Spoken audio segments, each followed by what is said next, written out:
7:14 on this Monday morning, Breakfast Television. Very proud to support Edmonton's Pride Festival as we welcome a friend of mine to the program, Mickey Wilson with the Pride Center of Edmonton. Good to see you. Happy to be here. Why is Pride so important to you?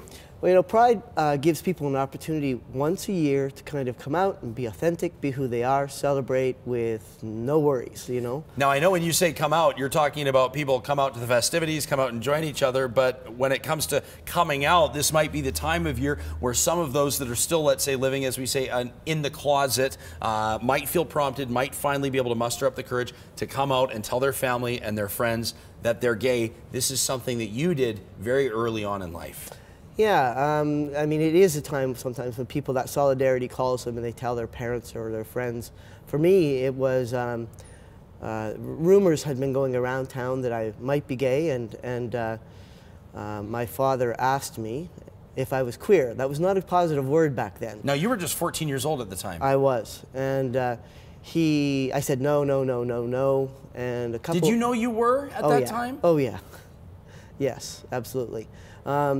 Then we had a fight a couple weeks later, as parents and children sometimes will, and I just shot out in anger, just so you know, I am a queer.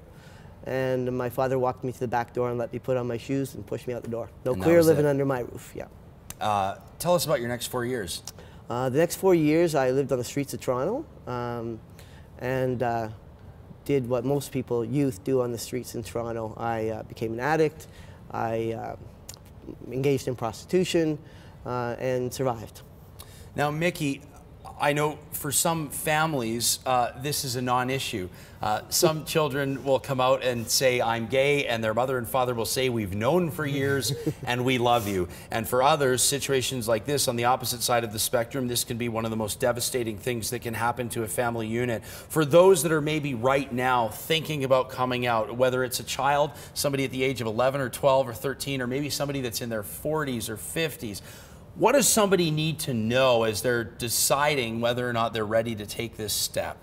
Well, I think that's the first point, is make sure you're ready to come out. You don't have to hurry, you don't have to rush. This is about you, it's about who you are in your life. Don't come out in anger, I can attest to that. It can have ramifications. So that would be my first point, would be really make sure that you're ready. And be confident.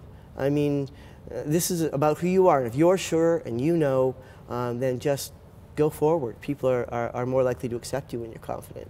Now, you were just 14 years old, and this was at a different time where pride parades were not as popular or as mainstream as they are now. Former City Councillor Michael Fair was with us on Friday. He was saying he remembers at the first Pride Parade in Edmonton in 1991, there were people that were wearing paper bags because they were so afraid that people would see them. Have times changed enough that we can say that this should be a non-issue, or do we still have a long ways to go? Well, the times have changed. I mean, we live in one of the most fortunate places on the planet if you happen to be lesbian or gay, bisexual, trans, but we do have a ways to go. I mean, there are still people walking through the door at the Pride Center every day saying, what do I do? I need to know what to do. And you do have those resources in place. We do. Now, Mickey, we've asked you for advice from the perspective of somebody who's made the decision to come out. What about on the other side of the coin? What about people, let's say the straight side of the coin? What about the parents that maybe aren't expecting this? Or what about the friends that maybe didn't see it coming? What can the straight crowd do to make sure that the person that's taking this courageous step is supported in the way that they need to be supported at this time? Well, I think the most important thing is this was a person that you loved prior to the knowledge that you have, and nothing about them has changed. You just have new information about who they already were. You didn't cause it. It's not about you. Just love them the same way that you always did. Care about them the same way that you always did. Relax a little bit. Don't freak out. It's taken a lot of courage, and they need to just hear that they're loved and cared for.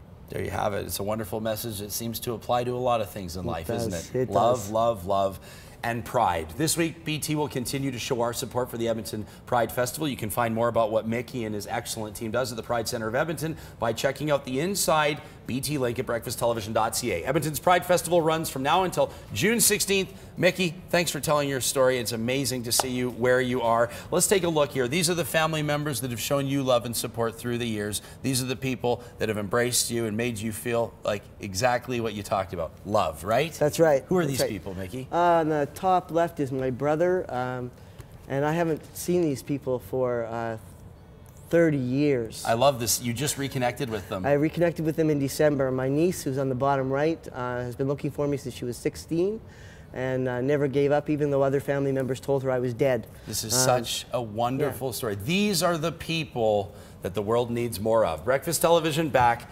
proud to be supporting Edmonton's Pride Festival at 7/19. We'll see you soon.